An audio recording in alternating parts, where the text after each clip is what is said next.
Hello，你哋好，又係 Gary 啊，我係快達理財 Gary，曾先生。咁樣呢，我今日呢就有一樣好好嘅新嘅貸款方案呢，就想同大家分享一下。就係呢個叫做CalHFA，就 California Housing Finance Agency，一個加州嘅貸款計劃呢，係專係俾首次置業嘅人士高達20%嘅個首付即係嗰個首期嘅幫助嘅。咁佢呢一個叫做 Dream for All 咧嘅 program 咧就係點樣做嘅咧？就係佢政府如果你佢會俾你去到2成嘅首期咁到你就唔需要供嘅你如果你喺度住，你自己喺嗰度住嘅屋就唔需要供嘅咁樣咧，嗰2成唔需要供唔係成個貸款唔需要供咁樣咧，到你賣屋嗰陣時咧咁即係例如你政府俾你2成你自己借8成咁你嗰2成咧就唔需要供嘅，淨係嗰8成要供。但係到你第時賣屋嗰陣時咧，你嗰個房屋升值之後咧，你就要同政府拆翻分開，俾翻佢嗰個升咗值嘅百分比即係例如 OK， 如果你買個屋嗰陣時買50萬你政府借咗2成俾你，即係借10萬 OK， 你自己借40萬咁咧，跟住咧就你之後咧賣屋嗰陣時咧，你個屋升值升到60萬比方講60萬，咁有10萬嘅增值啦，係咪？咁政府咧就會攞翻你2成嗰個增值，即係攞翻2萬蚊再加埋你原本借嗰10萬蚊，即係你要借翻俾政府12萬 OK。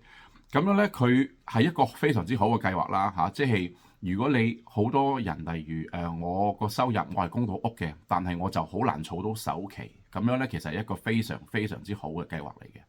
咁有啲咩條件咧？咁坊間咧有好多即係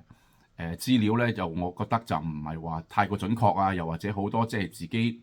或者佢個解釋又唔係咁清楚又或者好多我哋叫做 misinformation 啦，就即係有好多流傳咗嘅嘢。但係唯一份官方嘅details 啫，即係全部嘅嘢咧，就係佢淨係喺3月6號就出咗一份就係一個叫做備忘錄咁上下嘢啦咁佢上面所寫嘅咧就係話首次置業人士啦即係如果你3年之內你以前有個屋都得，但係如果你3年之內你係冇擁有過任何物業嘅咧，你就算係首次置業人士咁另外一件事咧就係佢話最低嘅呢個就係最多人搞亂啦，就係最低嘅總共嘅貸款額 OK 叫做 minimum combined 嘅 loan to value OK 就係要70%。咁嘅意思咧即係話 OK 嗱，例如政府借俾你2成 OK， 咁你自己就可以再加多1成嘅首期 OK， 即係總共3成咁你就幫政府就最少要借7成 OK， 就唔係話有啲人話你自己可以最多攞3成，跟住再加政府嘅2成，就唔係咁樣嘅，係咪？咁咧就你要幫政府就最少借7成就係咁樣。咁其他例如話嗰個收入上限成咧，就係每一個州同埋每一個縣咧，即係每一個 county 咧就係唔同嘅即係好似例如我而家呢一度係 Santa Clara County， 咁收入個最高嗰個 income limit 咧就係30萬咁如果你過咗30萬咧，咁呢嗰個program 呢一個就唔適合你啦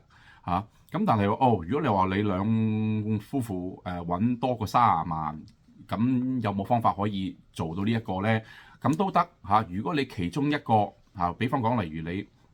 先生揾18萬 OK， 太太揾15萬，咁你加埋33萬啦。咁如果你淨係用先生嘅18萬 OK， 咁你計個條數借7成，咁你都可以負擔得到你嘅即係我哋叫 debt to income， 即係話嗰個monthly payment 嘅話咧，即係嗰個每一個月嗰個供額嘅話咧符合個條件咧50%啦個計算方法，咁你就都可以申請得到嘅 OK。咁詳情就係咁多，其實佢就唔係話講得太多最高都係講例如即係嗰個升值額點樣分配啊？如果你低收入係點樣分配啊？咁樣嘅啫。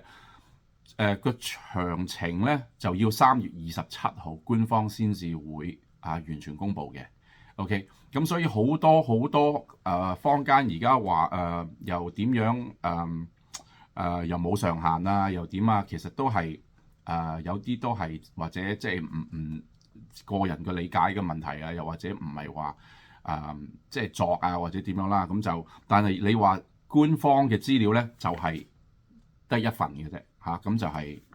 我就啱啱解釋俾各位聽。咁如果再想查詢更加多呢一個Kyle Helfer 呢個 Dream for All Program 咧，請你聯絡我啦，我叫 Gary 快達理財，下次再見。